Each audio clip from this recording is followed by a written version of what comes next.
여러분 안녕하십니까? 청와대가 윤석열 당선인이 추진하는 대통령 집무실 국방부 이전에 제동을 걸었습니다. 새 정부 출범이 촉박한 상황에서 이전을 하는 건 무리한 면이 있고 안보 공백을 초래할 수 있다는 겁니다. 당선인 측이 요청한 이전 비용 496억 원의 예비비 책정권 역시 내일 국무회의에 올리지 않겠다고 했습니다.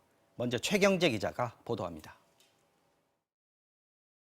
국가안전보장회의 NSC 확대 관계장관 회의가 윤석열 당선인의 집무실 이전 강행 방침에 제동을 걸고 나섰습니다.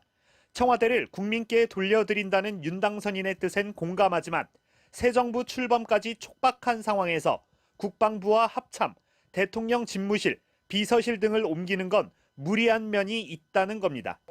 북한 미사일 발사 등 안보 위기가 고조되는 상황에서 안보 공백이 우려된다고도 했습니다.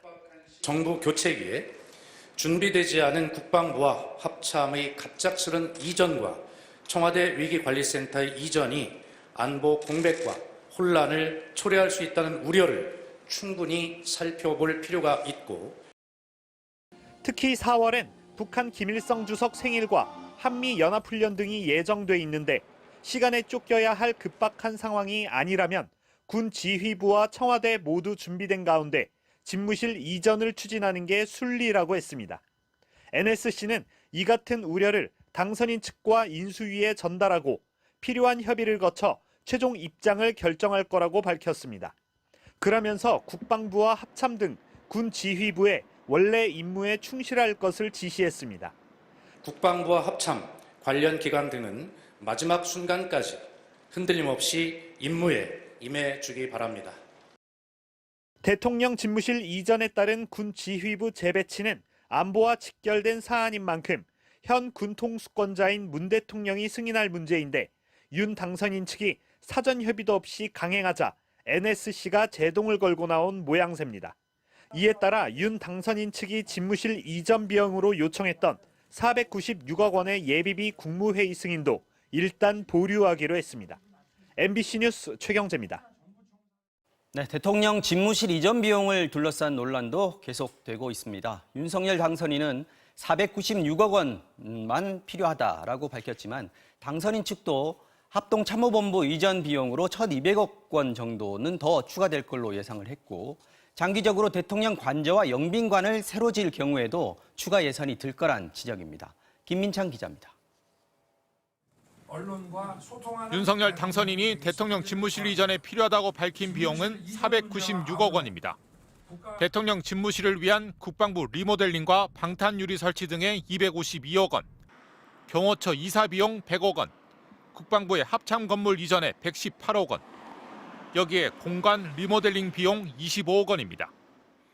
이사 비용과 또 리모델링을 좀 해야 되기 때문에 거기 들어가는 예산을 이거 전부 기재부에서 뽑아가지고 받은 겁니다. 그런데 오늘 당선인 측이 어제 발표에 없었던 비용을 추가로 언급했습니다.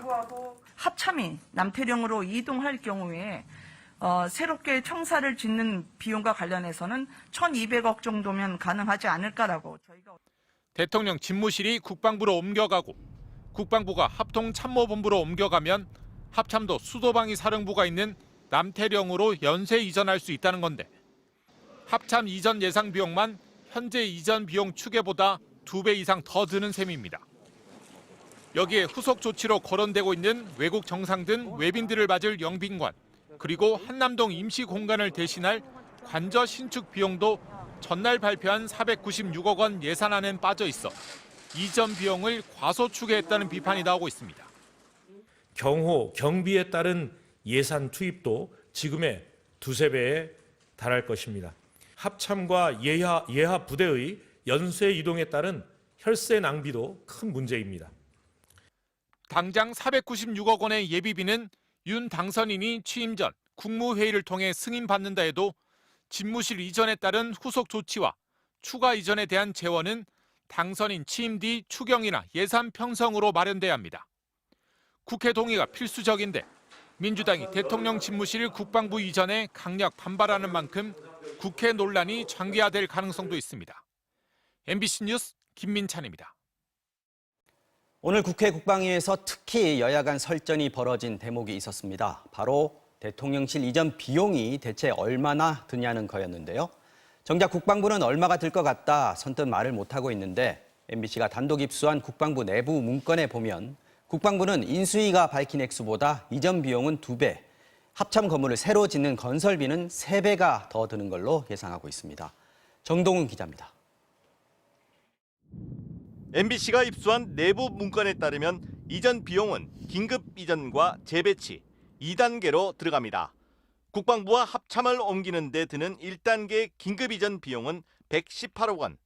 우선 배치를 위해 118억 원이 소요될 것으로 판단됩니다. 향후 통합 재배치를 위한 소요 자원 규모는 현재 검토 중입니다. 이후 국방부와 합참에 방을 빼준 6개 이상의 기관들이 연쇄 이동하는 2단계 통합 재배치 비용은 412억 원. 여기에 전용 지휘통신망을 옮겨 다시 설치하는 데에만 333억 원이 추가로 들어갑니다. 이렇게 국방부가 추산한 이전 비용은 모두 863억 원. 당초 인수위가 밝힌 이전 비용 370억 원의 2배가 넘습니다. 다음은 합참 신청사 건립비용. 인수위는 합참 청사를 신축해 이전하는 비용이 1,200억 원이라고 했습니다. 하지만 국방부는 설계 공사비에만 4,200억 원, 3배 이상이 더 든다고 추산했습니다. 지원 부대와 관사 등에 대한 비용이 추가되면 액수는 여기에서 더 늘어납니다. 똑같은 시설이 똑같이 들어가는 모습으로 하면은 이제 당시에 지어졌던 건물보다 물가 상승률 같은 걸 고려해야 될 것이고요. 근무자들의 어떤 그 숙소라든가 이게 또 따라. 국방부는 이 액수도 이전 대상을 최소로 줄여 산정했습니다. 국방부 관계자는 청와대 위기관리센터와 경호처, 관저, 공원 조성 등의 예산은 여기에 포함되지 않았다고 설명했습니다. 집무실 주위로 대공 초소를 이전 배치하는 것도 불가피합니다. 인수위는 방어 시스템은 손댈 필요 없다고 주장했지만 군은 대공 초소 등 경호, 경비 부대를 재배치해야 한다는 입장입니다. 추가적인 대공 초소 설치는 필연적이라고 보는데 어떻게 생각하십니까? 이제 저기 경호 경비의 개념에 맞게 그 재배치 검토가 돼야 된다고 생각합니다. 이에 따라 군은 이미 기존 청와대 주변 10여 개의 방공 진지와 방공 무기들을 이전 배치하기 위해 용산 국방부 주변의 장소를 물색 중인 것으로 알려졌습니다. MBC 뉴스 정동훈입니다. 자, 다음 소식입니다.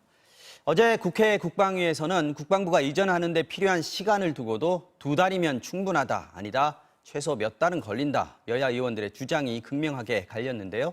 국방부는 군 통신망을 안정적으로 구축하려면 적어도 9달은 필요하다고 판단한 걸로 확인됐습니다. 정동훈 기자입니다. 국방부 이전으로 연쇄 이동을 해야 하는 기관은 최소 10여 곳입니다. 국방부는 이들 기관의 군 전용 통신망 이전 구축을 3단계로 진행하는 방침을 세운 것으로 확인됐습니다.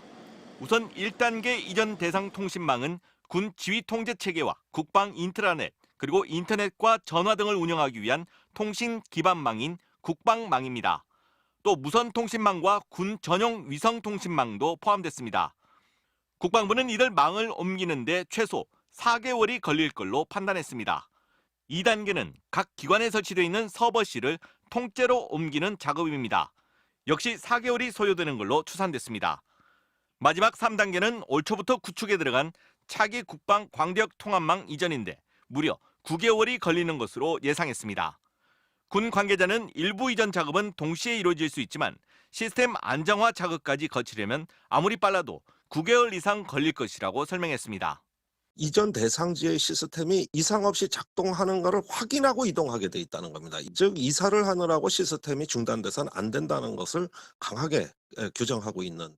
결국 5월 10일 대통령 취임식 전까지 국방부 시설의 통신망 이전 재구축은 사실상 불가능하다는 얘기입니다. 특히 이전 대상 기관에는 심리전단과 사이버사령부, 관제센터 같은 고도의 보안이 요구되는 곳들도 있습니다. 이 때문에 이들 기관 서버에 든 수많은 군사 기밀이 자칫 해킹에 노출될 수 있다는 우려까지 나오는 상황입니다. 일반망과 달리 이 공안망, 보안망, 안보망 이런 망들은 굉장히 좀 그 해킹 문제 때문에 신중하게 다루지 않나요? 예, 그렇게 하고 있습니다. 앞서 인수위는 지난 14일 4월에는 대통령 집무실 리모델링 공사를 해야 하니 3월 말까지는 이전을 끝내달라고 요구한 바 있습니다. 2주 만에 국방부 이전 재배치를 마치라는 얘기인데 국방부는 불가능하다는 입장을 인수위에 거듭 전달한 것으로 알려졌습니다.